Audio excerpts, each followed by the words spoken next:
लग्नानंतर होईलच की प्रेम या मालिकेच्या पुढील भागामध्ये असं दाखवण्यात आलं आहे की मानिनी नंदिनीला तिच्या रूममध्ये येण्यास बंदी घातलेली असते आणि तेव्हा जीवा व नंदिनीला अतिशय दुःख होते. जीवा तिला बोलतो, तुला आईने रूममध्ये येऊ दिलं नाही, त्याचे मला खूप वाईट वाटत आहे. तेव्हा नंदिनी बोलते, मला जरी येऊ दिले नसले तरी काय हरकत नाही, कारण आता त्यांच्याजवळ त्यांची काळजी करण्यासाठी योग्य व्यक्ती आहे. आणि जीवा नंदिनीला विचारतो, ती कोण आहे? नंदिनी सांगते, काव्या तर तिकडे.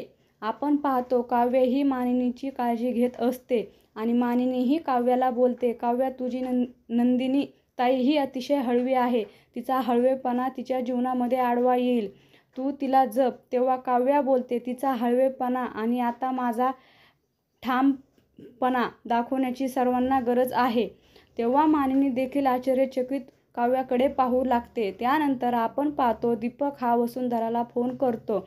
बोलतो, नंदिनी या जन्मामध्ये स्वतःला कधीच निर्दोष सिद्ध करू शकणार नाही. मी तिला सोडणार नाही.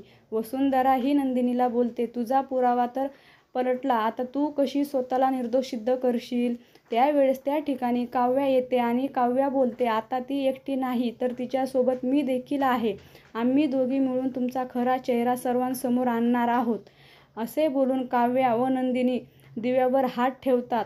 तेव्हा त्या ठिकाणी पार्थ, जीवा देखील येतात आणि ते बोलतात, आम्ही सुद्धा.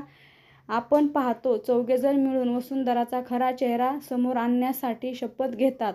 आता पुढे येणाऱ्या भागामध्ये काव्या, पार्थ, नंदिनी आणि जीवा कशा प्रकारे वसुंधरा व रम्याचा खरा चेहरा, खोटारडेपणा सर्वांसमोर उघड करणार हे पाहणे अतिशय रंजक ठरणार आहे. लग्नानंतर होईलच की प्रेम या मालिकेचे सर्व अपडेट्स पाहण्यासाठी आमच्या चॅनलला लाईक करा, शेअर करा आणि सबस्क्राईब करायला विसरू नका. धन्यवाद.